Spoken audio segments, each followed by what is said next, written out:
Hi hello నమస్తే welcome back to my channel అండి. ఈరోజు నేను ఈ వీడియోలో మినప సున్నుండలు ఎలా ప్రిపేర్ చేసుకోవాలో చూస్తాను.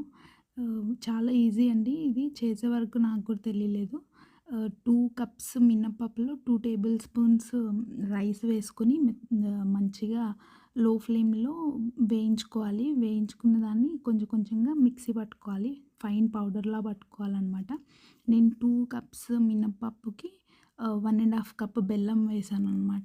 మీరు 2 కప్స్ కూడా వేసుకోవచ్చు. ఇట్లా బెల్లంని మంచిగా తురుము పట్టేసుకొని, దాన్ని మీరు ఇందాక పౌడర్ చేసుకున్నారు కదా! దాంట్లో యాడ్ చేసుకొని, మళ్ళీ ఇంకొకసారి మొత్తం కలిపి మిక్సీ పట్టుకోవాలనమాట. దాని తర్వాత 2 కప్స్ బటర్ తీసుకొని, వేడి చేసుకొని, కొంచెం కొంచెంగా యాడ్ చేసుకుంటూ పిండిలో కలుపుకోవాలి.